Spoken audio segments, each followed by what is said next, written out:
नमस्कार, मैं पंकज आप सभी के इस वीडियो में बहुत बहुत स्वागत करता हूं और वापस आ गए एक बहुत ही कमाल का टॉपिक लेके कि कैसे आप अपने कस्टमर सर्विस के परफॉर्मेंस को ट्रैक कर सकते हो। Customer service is the new marketing. आज जितनी भी बड़ी बड़ी ऑर्गेनाइजेशन आज इतने टॉप लेवल पे पहुंची है ना, उसका केवल एक कारण है, वो है कस्टमर सर्विस। जिस बिजनेसेस ने, जिस ऑर्गेनाइजेशन ने कस्टमर को ना सही ढंग से सर्व कर लिया ना, वो बिजनेस आगे जाके बहुत चमका है। गूगल इसका सबसे अच्छा एग्जांपल है, amazon, एप्पल, जेपोस, ये बड़े बड़े ऑर्गेनाइजेशन है जिन्होंने अपना की फोकस डाल दिया था कि हम कैसे ग्रेट कस्टमर सर्विस प्रोवाइड करें अपने कस्टमर्स को, जिसके कारण से उन्होंने इतना बड़ा जंप लिया। आज ये टॉप ग्लोबल ऑर्गेनाइजेशन है। और ये तभी पॉसिबल हो सकता है ना, आप कस्टमर सर्विस को तभी अच्छा कर सकते हो, ग्रेट बना सकते हो, जब आप अपने कस्टमर सर्विस के परफॉर्मेंस को ट्रैक करो। क्योंकि एक बार आपने अपने कस्टमर सर्विस के परफॉर्मेंस को ट्रैक कर लिया और उस हिसाब से आपने अपने कस्टमर सर्विस को एक बार इंप्रूव कर लिया ना, तो उसके बाद आपको आगे बढ़ने से कोई नहीं रोक सकता। इसीलिए इस वीडियो में मैं आपको 13 ऐसे कस्टमर सर्विस के परफॉर्मेंस मैट्रिक्स के बारे में बताऊंगा, जिसको आप अपने बिजनेस में आराम से इंप्लीमेंट कर सकते हो। ये जो 13 जो मैं आपको कस्टमर सर्विस के मैट्रिक्स बताऊंगा ना, ये टॉप ग्लोबल ऑर्गेनाइजेशन इस्तेमाल करती है, वहां से मैंने आपको ये क्यूरेट करके दिया है। इसलिए ये बहुत ही ज्यादा आपके लिए इंपॉर्टेंट है और ये बहुत ही आसान है इसको अपने बिजनेस में इंप्लीमेंट करना। इसलिए आपसे गुजारिश है कि इस वीडियो को एकदम अंत तक देखिएगा, तभी आपको एकदम रियल वैल्यू मिलेगी। वैसे ही मैंने सेल्स परफॉर्मेंस मैट्रिक्स और मार्केटिंग परफॉर्मेंस मैट्रिक्स के भी दो पावरफुल वीडियोस बनाया है कि आप अगर सेल्स पर्सन हो या फिर अगर आपकी सेल्स टीम है तो आप उसके परफॉर्मेंस को कैसे ट्रैक कर सकते हो। अगर आपकी मार्केटिंग डिपार्टमेंट है तो आप उसके परफॉर्मेंस को कैसे ट्रैक कर सकते हो, उसके ऊपर मैंने डिटेल वीडियो बनाया है, तो आप उस वीडियो को भी जरूर देखिएगा। तो अब हम लोग बढ़ते हैं इस वीडियो के सबसे मेन टॉपिक पे। इस वीडियो का जो हमारा सबसे पहला कस्टमर सर्विस परफॉर्मेंस मैट्रिक्स है वो है average handling time. Average handling time को ना हम लोग एवरेज रेजोल्यूशन टाइम भी बोलते हैं। इसका मतलब क्या होता है कि अगर कस्टमर ने आपको कंप्लेंट किया, आपने उस कंप्लेंट को कितने देर में रिजॉल्व किया ना, उसका आप एक एवरेज निकाल लो। यानी कस्टमर ने आपको कंप्लेंट किया, जितने भी कस्टमर ने आपको कंप्लेंट किया, उसको आपने कितने देर में रिजॉल्व किया, उसका अगर आपने एवरेज निकाल लिया ना, तो आपके लिए ये समझ में आ जाएगा कि आप एक कस्टमर के कंप्लेंट को रिजॉल्व करने में कितना समय लगाते हो ऑन एन एवरेज। इसका फॉर्मूला होता है sum of all time to resolution divided by total number of cases resolve. Suppose कीजिए आपने कुल टोटल सारे कस्टमर के कंप्लेंट को रिजॉल्व किया 10,000 मिनट में, और आपने कुल टोटल कितने कस्टमर के कंप्लेंट को रिजॉल्व किया, वो है 100। तो आपका एवरेज हैंडलिंग टाइम कितना आ जाएगा, 100 मिनट का। अब आपको ये पता चल गया कि आपका एवरेज हैंडलिंग टाइम आ गया है 100 मिनट। अब आपको क्या करना है, आपको ये समझना है कि आप इस एवरेज हैंडलिंग टाइम या एवरेज रेजोल्यूशन टाइम जो आपका निकला उसको कैसे कम कर सकते हो। इसको कम करने का दो बहुत ही इंपॉर्टेंट तरीका है। सबसे पहला क्या है कि अगर आपको इसे कम करना है ना, तो सबसे अच्छा तरीका है कि आप अपने कस्टमर सर्विस टीम की ट्रेनिंग करवाओ। कस्टमर सर्विस टीम की ट्रेनिंग करवाने से क्या होगा ना, कि अब क्योंकि ट्रेनिंग कराने से क्या होगा ना, कि अगर कस्टमर सर्विस टीम की ट्रेनिंग सही हो जाएगी ना, तो वो कस्टमर के कंप्लेंट को इजीली समझ सकता है। क्योंकि जितने अच्छे तरीके से वो कस्टमर के कंप्लेंट को समझेगा, वो उतने ही अच्छे तरीके से उस कंप्लेंट को रिजॉल्व कर सकता है। इसीलिए आपको ट्रेनिंग करानी चाहिए। दूसरा क्या है ना, कि आप चैटबॉट इंप्लीमेंट कीजिए। चैटबॉट क्या करेगा ना, कि जितने भी स्टैंडर्ड रिक्वेस्ट या स्टैंडर्ड कंप्लेंट्स आता है कस्टमर के, यानी जितने भी कॉमन रिक्वेस्ट होते हैं या कॉमन कंप्लेंट जो कस्टमर करता रहता है ना, उसको चैटबॉट बहुत ही आराम से सॉल्व कर देगा। क्योंकि ये रिपीटेड प्रोसेस है और रिपीटेड प्रोसेस को कोई भी मशीन बहुत ही आराम से कर सकता है। तो अगर आपने चैटबॉट इंप्लीमेंट कर दिया ना, तो लाइव चैट के अंदर ही आपका चैटबॉट कस्टमर से बात कर लेगा और वो जितने भी स्टैंडर्ड रिक्वेस्ट या जितने भी कंप्लेंट करेगा वो वहीं पे सॉल्व हो जाएगा, जिसके कारण से आपका एवरेज हैंडलिंग टाइम कम हो सकता है। तो इस तरीके से आप अपना एवरेज हैंडलिंग टाइम निकालो और उसे इंप्रूव करने के लिए कस्टमर सर्विस टीम की ट्रेनिंग करवाओ। दूसरा, आप चैटबॉट इंप्लीमेंट कीजिए। एक और चीज है जिससे आप अपना एवरेज हैंडलिंग टाइम कम कर सकते हो ना, कि आप ये चेक करो कि आपको जितना कंप्लेंट आ रहा है उसके अगेंस्ट आपने कितने कस्टमर सर्विस टीम के अंदर मैन पावर रखा है। हो सकता है कि आपको हर महीने या हर दिन आपको 500 या 1000 कंप्लेंट्स आ रहा है, उसके जगह आपने केवल 50 या 100 लोग ही रखे हैं कस्टमर सर्विस टीम के अंदर। इससे क्या होगा, उससे भी आपका एवरेज हैंडलिंग टाइम बढ़ सकता है, क्योंकि आपने ऑप्टिमम मैन पावर नहीं रखा अपने पूरे कस्टमर सर्विस टीम के अंदर जो आपके कंप्लेंट को रिजॉल्व कर पाए, जिसके कारण से आपका एवरेज हैंडलिंग टाइम बढ़ सकता है। तो आपको यह देखना है कि आपका ऑप्टिमम मैन पावर है कि नहीं, जो आपके सारे कंप्लेंट को रिजॉल्व कर पाए टाइम से। दूसरा, आपको चैटबॉट इंप्लीमेंट करना है, और तीसरा क्या है कि आप अपने कस्टमर सर्विस टीम की ट्रेनिंग कराओ। तो ये तीन इंपॉर्टेंट चीज है जिसको आपको हमेशा ध्यान में रखना है। तो ये एवरेज हैंडलिंग टाइम होता है। जो हमारा दूसरा कस्टमर सर्विस मैट्रिक्स है ना, वो है average response time. Average response time को ना फर्स्ट रिस्पॉन्स टाइम भी बोलता है। इसका मतलब क्या है कि अगर कस्टमर ने आपको कंप्लेंट डाला उसको आपने कितने देर में रेस्पॉन्ड किया ना, उसका आप एक एवरेज निकाल लो। सपोज कीजिए कस्टमर ने आपको 1 बजे कंप्लेंट डाला और आपने उसे रेस्पॉन्स किया 1:30 बजे, तो आपका एवरेज रेस्पॉन्स टाइम कितना हो जाएगा, 30 मिनट का। इस तरीके से आपको पूरा एवरेज निकाल लेना है।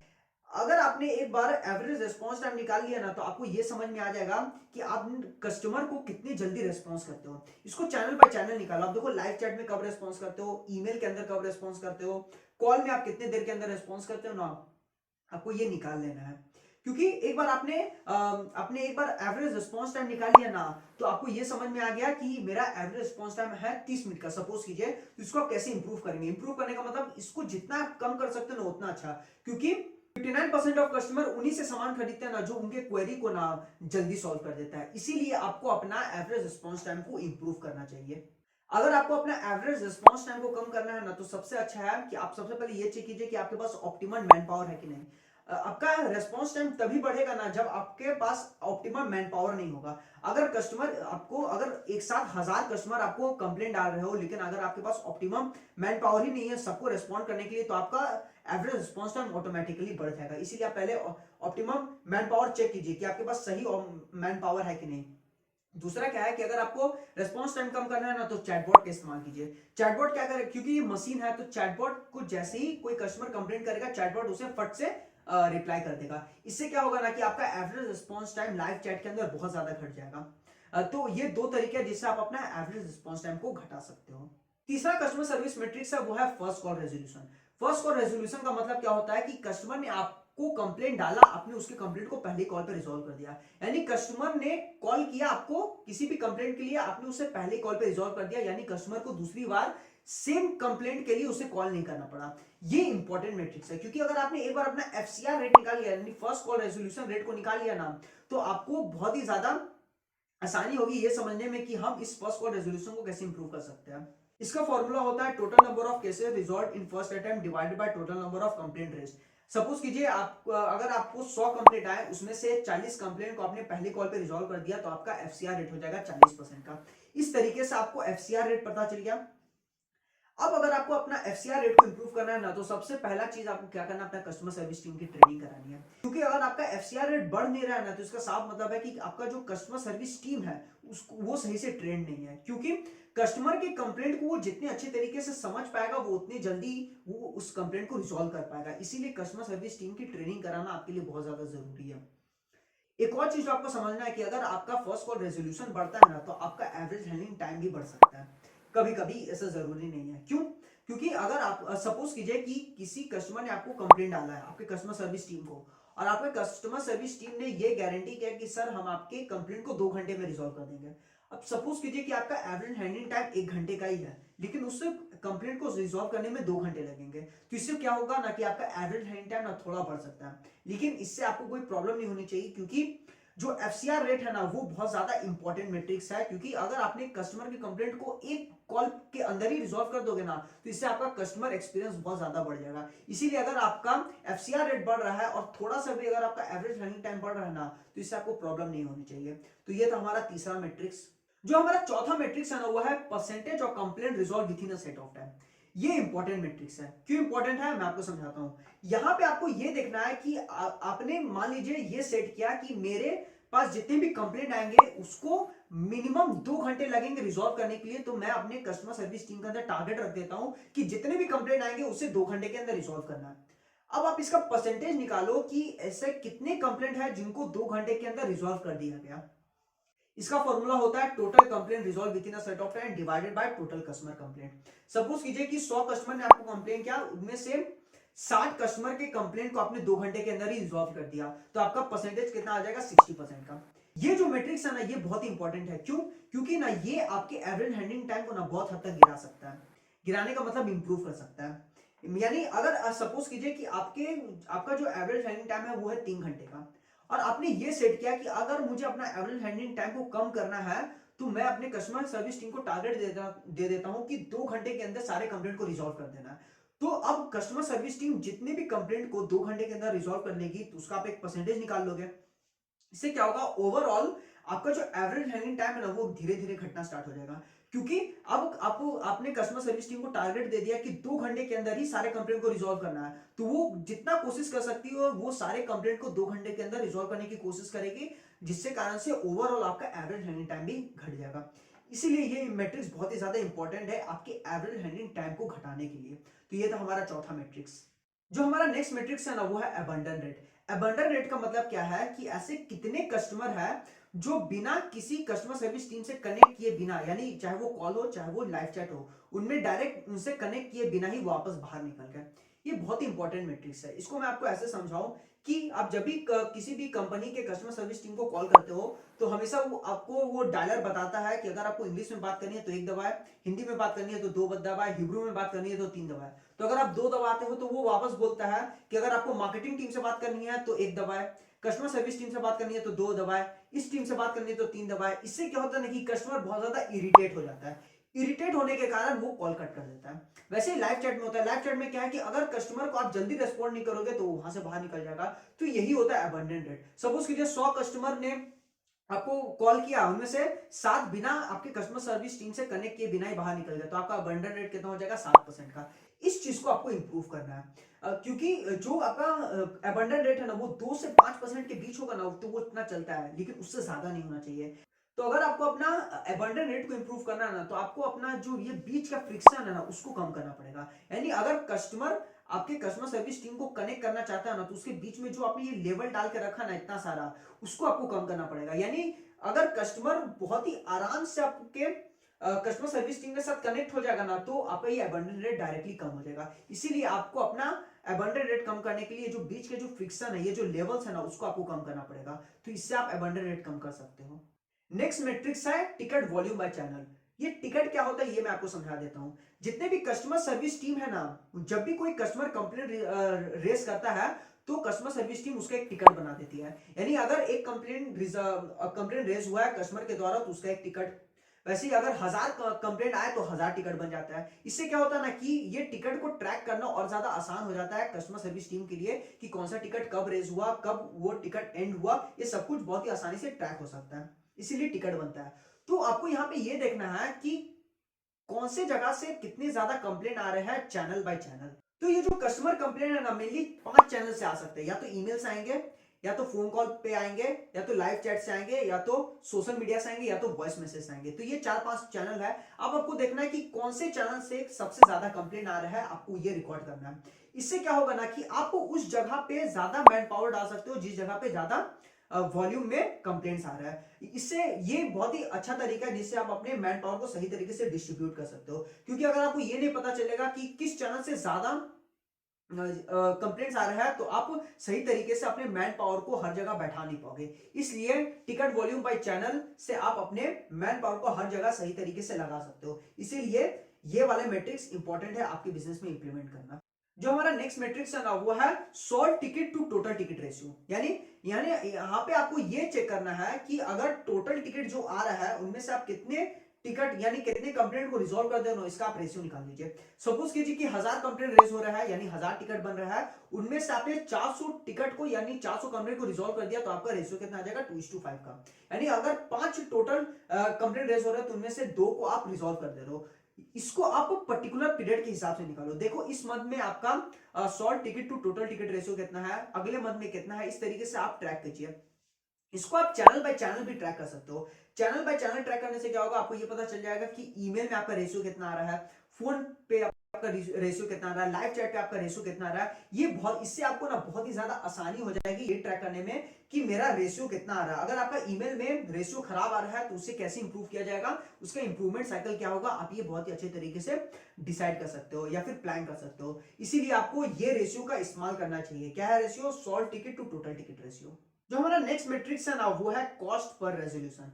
कॉस्ट पर रेजोल्यूशन का मतलब क्या होता है कि एक कंप्लेंट को रिजॉल्व करने में आपको कितने कॉस्ट लगा, कितना पैसा खर्च होना, वो होता है कॉस्ट पर रेजोल्यूशन। लगभग हर साल 265 बिलियन कस्टमर कंप्लेंट आते हैं कंपनीज को, और उन कंप्लेंट को रिजॉल्व करने में लगभग $1.3 ट्रिलियन रुपए खर्च होता है। इसीलिए आपको बहुत ज्यादा जरूरी है कि आप अपना कॉस्ट पर रेजोल्यूशन निकालो। तो इसका फॉर्मूला होता है total monthly operating expense divided by total number of tickets. Suppose कीजिए जो आपका कस्टमर टीम का जो ऑपरेटिंग एक्सपेंस है वो आया 10 लाख रुपए का, और आपके पास टोटल टिकट कितने हैं 500, तो आपका मंथली कॉस्ट पर रेजोल्यूशन कितना आ जाएगा 2000 रुपए का। अब आपको ये देखना है कि आप इस कॉस्ट पर रेजोल्यूशन को कैसे कम कर सकते हो। इसको आप चैनल बाय चैनल भी निकाल सकते हो। देखिए कि ईमेल के अंदर आपका कॉस्ट पर रेजोल्यूशन कितना है, फोन के अंदर कॉस्ट पर रेजोल्यूशन कितना है यानी कॉल पे, लाइव चैट का कॉस्ट पर रेजोल्यूशन कितना है। इस तरीके से आपको ये समझ में आएगा किस चैनल का कॉस्ट पर रेजोल्यूशन कितना है, और आप उसे कैसे घटा सकते हो ना, इस पे आपको फोकस करना है। इसीलिए कॉस्ट पर रेजोल्यूशन को घटाइए, इससे आपका समझ में आएगा कि आपका ऑपरेटिंग एक्सपेंस ज्यादा आ रहा है या कम आ रहा है। बहुत इंपॉर्टेंट है। एक चीज और आपको यहाँ पे ध्यान क्या रखना है ना, कि आपका जो कॉस्ट पर रेजोल्यूशन है ना, वो अगर घटेगा तो आपका कस्टमर सेटिस्फैक्शन रेट बढ़ना चाहिए। समझाता हूं। अगर आपने ये टारगेट किया मेरा कॉस्ट पर लीड घटना चाहिए, तो आपने उसे घटा दिया, लेकिन इसके कारण से क्या हो कि जो कस्टमर सेटिस्फैक्शन रेट है ना वो भी घट गया आपका, तो ये सही साइन नहीं है। आपको क्या करना है, आपको एफिशिएंसीज बिल्ड करनी है, कस्टमर सर्विस टीम की इतनी प्रॉपर ट्रेनिंग करवानी है, उनको इतने अच्छे तरीके से ट्रेन करना, उनको इतना एफिशिएंट करना है कि उनका कॉस्ट भी कम आए और वो अपने कस्टमर सेटिस्फैक्शन रेट को भी बढ़ा सके। इसीलिए आपको इस पे डायरेक्ट फोकस करना है। तो ये हुआ कॉस्ट पर रेजोल्यूशन। नेक्स्ट जो हमारा मैट्रिक्स है वो है कस्टमर चर्न। कस्टमर चर्न का मतलब क्या है कि आपके पास जितने कस्टमर थे उनमें से कितने कस्टमर आपको छोड़ के निकल गए, यानी आपके साथ बिजनेस करना बंद कर दिया या फिर आपसे सामान खरीदना बंद कर दिया, वो होता है कस्टमर चर्न। सपोज कीजिए आपके पास starting of the period 100 customer थे और 20 आपको छोड़ के निकल गए, तो आपका कस्टमर चर्न कितना हो जाएगा 20% का। ये बहुत ही ज्यादा इंपॉर्टेंट मैट्रिक्स है, क्योंकि आपका कस्टमर आपको तभी छोड़ के जाएगा ना, या तो आपके पास सही प्रोडक्ट नहीं होगा, या फिर आपने उन्हें सही तरीके से रिटेन करने की कोशिश नहीं की, यानी उनको सही तरीके से कस्टमर सर्विस प्रोवाइड नहीं किया, जिसके कारण से आपके कस्टमर आपको छोड़ के निकल गए। बहुत ही इंपॉर्टेंट मैट्रिक्स है कस्टमर चर्न, क्योंकि अगर आपका कस्टमर चर्न बढ़ रहा है ना, इसका मतलब क्या है कि आपने अपने कस्टमर को सही तरीके से सर्विस नहीं किया, जिसके कारण से वो आपके साथ रिटेन नहीं रह पा रहा है। इसीलिए आपको ये ध्यान में रखना है कि आप अपने कस्टमर चर्न को कितना कम से कम रख सकते हो। जितना कम आपका कस्टमर चर्न रेट होगा ना, आपके बिजनेस के लिए या फिर आपके कस्टमर सर्विस टीम के लिए बहुत ज्यादा फायदेमंद है। तो आप इस मेट्रिक का इस्तेमाल कर सकते हो। जो हमारा अगला मेट्रिक्स है ना वो है कस्टमर रिटेंशन। कस्टमर चर्न का डायरेक्ट उल्टा क्या है, कस्टमर रिटेंशन, यानी कितने ऐसे कस्टमर हैं जो अभी भी आपसे रेगुलरली सामान खरीद रहे हैं या फिर अभी भी आपके साथ बिजनेस कर रहे हैं। सपोज कीजिए आपके starting of the period 100 customer थे और अभी अभी भी आपके पास 80 कस्टमर है, तो आपका कस्टमर रिटेंशन रेट कितना हो जाएगा 80% का। ये क्या है, ये जो कस्टमर रिटेंशन रेट है ना, इसको आपको बढ़ाना है, क्योंकि अगर आपका कस्टमर आपके साथ रिटेन नहीं है, इसका साफ मतलब है कि या तो आपका प्रोडक्ट खराब है, या फिर आपने कस्टमर को सही तरीके से रिटेन नहीं किया, या फिर आपने उनको सही तरीके से कस्टमर सर्विस प्रोवाइड नहीं की, जिसके कारण से कस्टमर आपको छोड़ के निकल गया। तो आपको ये ध्यान रखना है कि जो आपका कस्टमर रिटेंशन है ना वो ज्यादा से ज्यादा हो, क्योंकि जितना ज्यादा आपका कस्टमर रिटेंशन होगा यानी उतना लॉयल आपका वो कस्टमर है, और ये आपके डायरेक्टली कस्टमर सर्विस टीम को इंपैक्ट करेगा। इंपैक्ट का मतलब पॉजिटिवली इंपैक्ट करेगा। इसीलिए आपको कस्टमर रिटेंशन पे बहुत ज्यादा ध्यान देना है। तो ये था कस्टमर रिटेंशन। जो हमारा नेक्स्ट मैट्रिक्स है ना वो है customer satisfaction score. Customer satisfaction score का मतलब क्या होता है कि आपके कितने सेटिस्फाइड कस्टमर है जो आपके प्रोडक्ट को यूज करने के बाद बहुत ज्यादा सेटिस्फाइड हो गया, उसको आप एक स्कोर के अंदर डिफाइन कर दो। यानी आपको यहाँ पे कस्टमर से डायरेक्टली सर्वे कर लेना है कि आप हमें रेट कीजिए ऑन स्केल ऑफ 1 to 5 कि आप हमारे प्रोडक्ट को यूज करके कितने ज्यादा सेटिस्फाइड है। जो कस्टमर आपको एक रेटिंग दे रहा है इसका मतलब वो वेरी डिससेटिस्फाइड है। जो कस्टमर आपको 5 रेटिंग दे रहा है वो आपके वेरी सेटिस्फाइड कस्टमर है। अब इसका फॉर्मूला क्या है, number of satisfied customer divided by total number of responded into 100। अब जो आपका नंबर ऑफ सेटिस्फाइड कस्टमर वो कैसे निकलेगा, जो कस्टमर आपको 4-5 रेटिंग दे रहा है ना वो आपका सेटिस्फाइड कस्टमर के अंदर आता है। सपोज कीजिए जो आपको 4-5 रेटिंग दे रहा है वो है 60 और आपके टोटल रेस्पोंडेंट कितने हैं 100, तो आपका कस्टमर सेटिस्फैक्शन स्कोर कितना आ जाएगा 60% का। तो अब आपको अपना कस्टमर सेटिस्फैक्शन स्कोर निकल गया, यानी अब आपको समझ में आ गया कि ये इतने मेरे सेटिस्फाइड कस्टमर है, यानी ये इतना मेरा स्कोर है। अब इस स्कोर को जितना आप इंप्रूव कर पाएगा ना, आपको ये समझ में आएगा कि आपका कस्टमर सर्विस टीम उतना ही ज्यादा अच्छे तरीके से काम कर रहा है। क्यों? क्योंकि अगर कस्टमर को कोई भी कंप्लेन आता है और वो आपको सबसे पहला कॉल लगाएगा कस्टमर सर्विस टीम को, अगर कस्टमर सर्विस टीम उनको अच्छे तरीके से उनके प्रॉब्लम को रिजॉल्व कर देती है ना, तो कस्टमर आपको उतना ही ज्यादा सेटिस्फाइड कस्टमर बनेगा और आपका कस्टमर सेटिस्फैक्शन स्कोर भी बढ़ेगा। इसीलिए कस्टमर सेटिस्फैक्शन स्कोर को मेजर करना आपके लिए बहुत ज्यादा जरूरी है। जो हमारा नेक्स्ट मैट्रिक्स है वो है customer effort score. Customer effort score का मतलब क्या होता है कि एक कस्टमर को आपके प्रोडक्ट को इस्तेमाल करने में कितना ज्यादा एफर्ट लग रहा है, एफर्ट मतलब कितना ज्यादा मेहनत करना पड़ रहा है ना, वो होता है कस्टमर एफर्ट स्कोर। ये भी एक डायरेक्ट सर्वे की तरह है कि आप अपने कस्टमर से डायरेक्ट पूछ लेते हो कि on a scale of 1 to 10 आपको कितना ज्यादा मेहनत करना पड़ा, कितना ज्यादा एफर्ट लगाना पड़ा हमारे प्रोडक्ट को यूज करने में। अब कस्टमर आपको 1 से लेकर 10 के बीच रेटिंग देगा। जो कस्टमर आपको 1 2 3 रेटिंग दे रहा है, इसका मतलब उसे आपके प्रोडक्ट को इस्तेमाल करने में बहुत ज्यादा आसानी हुई। वही कस्टमर अगर आपको 9 10 रेटिंग दे रहा है ना, इसका मतलब क्या है कि उसे बहुत ज्यादा एफर्ट करना पड़ा आपके प्रोडक्ट को यूज करने में। अब इसका फॉर्मूला होता है sum of customer effort rating divided by total number of respondent. Suppose कीजिए जो आपका कस्टमर ने जितने भी आपको रेटिंग दिया, एफर्ट रेटिंग दिया, वो टोटल सम मिला के हुआ 200 और आपके कितने नंबर ऑफ रिस्पोंडेंट थे 100, तो आपका कस्टमर एफर्ट स्कोर कितना हो जाएगा 2 का। जितना कम आपका ये कस्टमर एफर्ट स्कोर होगा ना आपके लिए उतना ही अच्छा है, क्योंकि अगर कस्टमर को आपके प्रोडक्ट को इस्तेमाल करने में मेहनत करना पड़ रहा है ना, तो वो सबसे पहला कॉल किसको करेगा, कस्टमर सर्विस टीम को करेगा। क्यों? क्योंकि अगर उसे कोई चीज, जैसे अगर उसे वीडियो अपलोड करना है, वीडियो अपलोड नहीं हो रहा है, तो वो कस्टमर सर्विस टीम को कॉल लगाएगा। वीडियो पब्लिश नहीं हो रहा है तो भी वो कस्टमर सर्विस टीम को कॉल लगाएगा। इससे क्या होगा, आपको ये समझ में आ जाएगा कि अगर कस्टमर एफर्ट स्कोर अगर आपका कम आ रहा है, यानी कस्टमर को मेहनत कम करना पड़ रहा है आपके प्रोडक्ट को यूज करने में, इससे क्या होगा कि ये आपको डायरेक्टली इंपैक्ट करेगा आपके कस्टमर सर्विस टीम के परफॉर्मेंस में। तो ये बहुत ही इंपॉर्टेंट मेट्रिक है जिसको आपको इस्तेमाल करना है। इस वीडियो का जो हमारा आखिरी मेट्रिक्स है ना, वो है net promoter score. Net promoter score का मतलब क्या है कि आपके बिजनेस में कितने प्रोमोटर है, यानी ऐसे कितने लोग हैं जो आपके प्रोडक्ट को बहुत ही ज्यादा रिकमेंड कर रहे हैं ना, उसका आपको एक स्कोर निकाल लेना है। ये भी एक डायरेक्ट सर्वे की तरह है। आपको डायरेक्टली अपने कस्टमर से ये पूछना है कि on a scale of 1 to 10 आप हमारे प्रोडक्ट को कितना रिकमेंड करोगे अपने फ्रेंड्स एंड फैमिली को। अब जो आपको 1 से लेके 6 के बीच रेटिंग देंगे ना, वो होंगे आपके डिट्रैक्टर्स, यानी वो आपके अनसेटिस्फाइड कस्टमर होंगे जो आपके प्रोडक्ट को रिकमेंड नहीं करेंगे, लेकिन वो आपके प्रोडक्ट की बुराई जरूर करेंगे। वहीं पे जो 7 8 रेटिंग दे रहा है ना, वो होंगे आपके पैसिव्स। पैसिव्स का मतलब क्या है ना, वो न्यूट्रल होंगे, ना ही आपके प्रोडक्ट को रिकमेंड करेंगे, ना ही आपके प्रोडक्ट के बारे में बुरा बोलेंगे। और अब आते हैं 9 10 पे, जो होता है आपके प्रमोटर, यानी वो लोग जो आपके प्रोडक्ट को बहुत ही ज्यादा रिकमेंड करेंगे।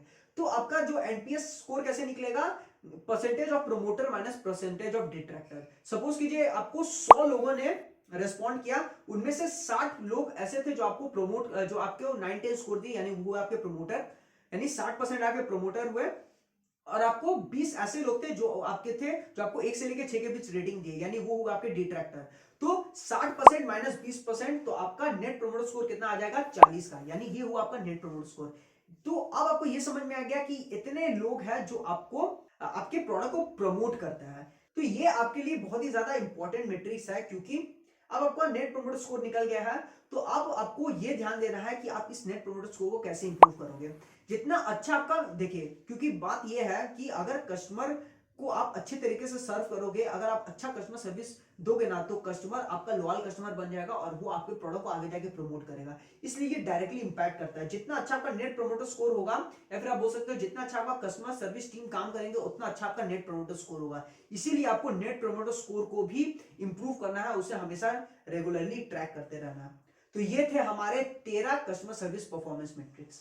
इसी के साथ हमारे वीडियो खत्म होता है। आशा करता हूं जो मैंने आपको इस वीडियो में 13 कस्टमर सर्विस परफॉर्मेंस मैट्रिक्स बताया, आपको बहुत अच्छी तरीके से समझ में आएगा। ये जो 13 मैट्रिक्स है ना, इसको टॉप ग्लोबल ऑर्गेनाइजेशन जितने भी हैं, वो सारे इन्हीं मैट्रिक्स को इस्तेमाल करता है अपने कस्टमर सर्विस टीम के परफॉर्मेंस को ट्रैक करने के लिए। इसीलिए मैंने वहां से क्यूरेट करके लाके दिया आपको, सच दैट आप अपने बिजनेस में भी इन परफॉर्मेंस मैट्रिक्स को ट्रैक कर पाओ।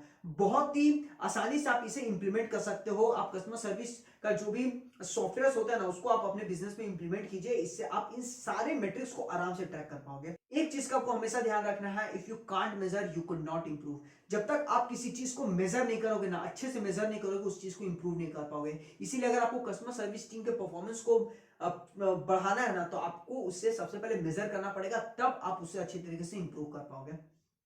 वीडियो इंफॉर्मेटिव लगा तो इसे जरूर शेयर कीजिएगा। मुझे फॉलो कर लीजिएगा फेसबुक और इंस्टाग्राम में, वहां पे मैं बहुत डेली कंटेंट डाल रहा हूँ, पावरफुल कंटेंट डाल रहा हूँ। मेरे चैनल को सब्सक्राइब कर दीजिएगा, सच है मैं इस तरीके के पावरफुल कंटेंट बनाता रहूँ। अब मेरे वीडियो सेक्शन में जाके देखिए, वहां पे मैं बहुत सारे बिजनेस कंटेंट डाल रहा हूँ, उसे स्क्रॉल कीजिए, देखिए कौन से कंटेंट आपको पसंद आ रहा है, उसे देखिए, आपको कंज्यूम कीजिए, अपने बिजनेस में इंप्लीमेंट कीजिए, या फिर इंफॉर्मेशन लीजिए, आपको दोनों से फायदा है। आपने इस पूरे वीडियो को देखा, इसके लिए बहुत बहुत